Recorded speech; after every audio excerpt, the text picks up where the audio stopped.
अकोट नगर परिषदेच्या मतदानात आज अक्षरशः गोंधळ माजला। निवडणूक विभागाने दिलेल्या वोटर स्लिपमध्ये मतदानाची वेळ चुकीची छापली गेली, तर अनेक मतदारांची नावे चुकीच्या वॉर्डात टाकली गेली। मतदारांची पायपीट वाढली आणि नाराजीचा सूर अधिक चढला। अकोटमध्ये नगर परिषद निवडणुकीच्या मतदानाला सुरुवात झाली आणि त्यासोबतच गोंधळाची मालिकाच सुरू झाली। सर्वात मोठा धक्का बसला तो निवडणूक विभागाच्या अक्षम्य चुकीमुळे। मतदारांना मिळालेल्या वोटर स्लिपमध्ये मतदानाची वेळ चक्क सकाळी 10 वाजता अशी छापण्यात आली। प्रत्यक्षात राज्यभरात मतदान 7:30 ते 5:30 या वेळेत होत असतानाच निवडणूक विभागाच्या या चुकांमुळे अनेक मतदार घरीच थांबले किंवा केंद्रांवर उशिरा पोहोचले। याशिवाय अकोटमधील अनेक कुटुंबात सदस्यांची नावे वेगवेगळ्या वॉर्डात टाकल्याने मतदारांची अक्षरशः पळापळ झाली।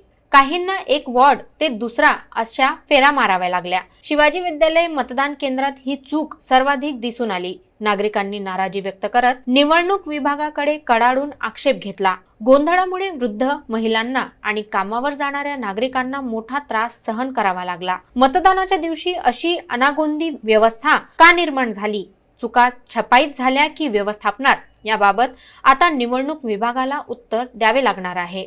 अधिकारी मात्र परिस्थितीवर पांघरून घालत आहेत आणि सर्व काही सुरळीत असल्याचा दावा करत आहेत, पण मतदारांच्या चेहऱ्यावरची नाराजी आणि पायपीट केलेल्या नागरिकांचा संताप वेगळंच चित्र दाखवतो।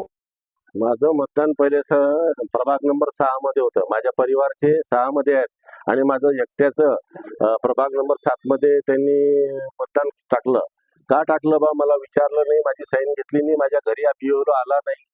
हा, एवढंच माझं म्हणणं आहे। त्रास म्हणजे घंटा दीड घंटा झाला मी इकडच्या तिकडे फिरून राहिलो, याला विचारून राहिलो की बा माझा मतदान केंद्र कोणता आहे म्हणून, मतदान कोण्या खोलीमध्ये करावं लागते। 1 तास झाला। मेरे लड़के का वार्ड नंबर 2 में था, 3 में चले गए, हम भी वार्ड नंबर 2 में थे, अब ये 7 में आ गए, हम वो 3 में चले गए। ये तो कुछ भी हो गया। तकलीफ ये है कि 2 घंटे हो गए हमको यहाँ खड़े रहने।